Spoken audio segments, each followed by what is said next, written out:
అయితే ఒకవేళ కనుక నిజంగా అదే అయితే లేదు హంగ్ లాంటిది ఏర్పడినా మనమంతా కలిసికట్టుగా ఉండాలి.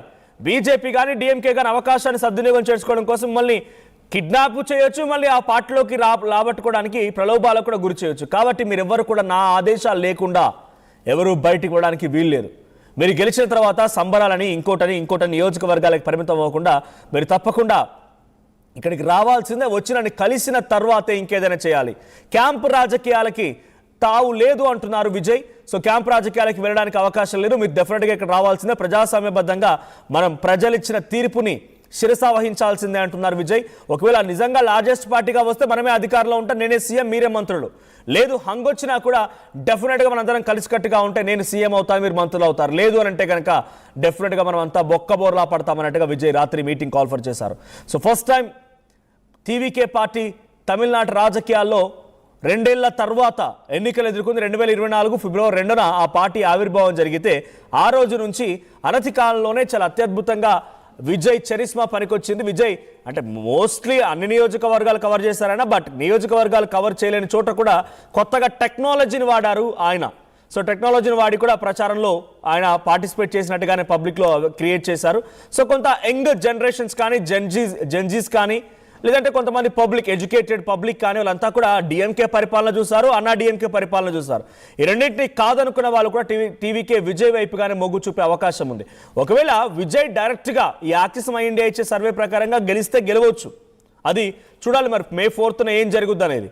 సో ఒకవేళ కాకపోయినా కూడా 20-25 స్థానాలు వచ్చినా అటు పూర్తి స్థాయి మెజారిటీ ఏ పార్టీకి రాకుండా ఆగిపోయినా కూడా డెఫినెట్గా ఆయన చేతులు కలిపేటువంటి పార్టీ ఏది ఉంటుందని మీరు అనుకుంటున్నారు కామెంట్ చేయండి.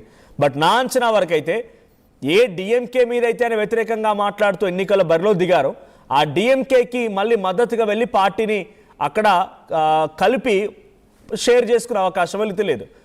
ఆఫ్కోర్స్ ఒకవేళ కలుస్తానని వెళ్ళినా కూడా స్టాలిన్ కాకుండా ముఖ్యమంత్రి పదవి అయితే ఆఫ్కోర్స్ 100% ఇవ్వరు. సో ఇక్కడ ఏం కావచ్చు, మళ్ళీ అన్నా డిఎంకే బీజేపీతో ఉన్నటువంటి ఆ పొత్తుని డైరెక్ట్గా టీవీకే విజయ్ అందులో కలిసి బీజేపీ సాక్రిఫైస్ సిద్ధంగా ఉంటుంది. అవసరమైతే మీరు సీఎం అయినా పర్వాలేదు, కానీ మాకు రాష్ట్రం కావాలి. ఎందుకంటే ఆయన సీఎం అయిన తర్వాత కూడా ఏదో ఒక నెపనెట్టి ఏదో ఒక రకంగా ఆ సీఎం పదవిని లాక్కోవచ్చు, కానీ ప్రభుత్వం మొత్తం వస్తుందా? కాబట్టి టీవీకే విజయ్ నువ్వు తీసుకో, నీకు ఎన్ని కావాలని తీసేసుకో. నీకు మంత్రులు కావాలా, ముఖ్యమంత్రి కావాలా, ఇంకేం కావాలి మొత్తం తీసేసుకో, నువ్వు మాతో కలువు, మన ప్రభుత్వాన్ని ఏర్పాటు చేద్దామన్న రకంగా ఫస్ట్గా ముందడుగు వేసేది బీజేపీ అన్నా డిఎంకే పార్టీలు. ఈ రెండు ముందడుగు వేసి విజయ్ని లాక్కుంటాయి. డిఎంకే డైరెక్ట్గా వెళ్ళిపోయి విజయ్ని అడగదు. ఇఫ్ ఎట్ ఆల్ విజయ్ కలిసినా కూడా ఆయన డిప్యూటీ సీఎంకో లేకుంటే మంత్రి పదవి వరకే పరిమితం అవ్వాలి, కానీ ఆయన ముఖ్యమంత్రి అయ్యే అవకాశం అయితే చాలా తక్కువ డిఎంకేకి వెళ్తే, స్టాలిన్ పార్టీకి వెళ్తే. సో ఇప్పుడు విజయ్ నిన్న ఎమర్జెన్సీ మీటింగ్ కాల్ఫర్ చేసి ఇవన్నీ డిస్కస్ చేశారు.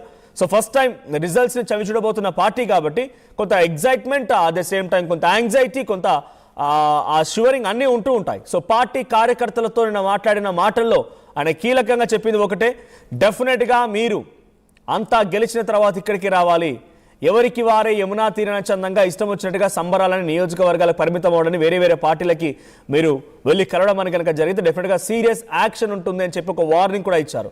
సో మీ అభిప్రాయం ఏంటి? తమిళనాట టీవీకే విజయ్ పార్టీ పెట్టిన అనతి కాలంలోనే ఇంతటి స్థాయిలో ప్రజాదరణ పొంది ముఖ్యమంత్రిగా ఆ పీఠాన్ని అధిరోహించబోతున్నారా? మీ అభిప్రాయం ఏంటి? కామెంట్ చేయండి.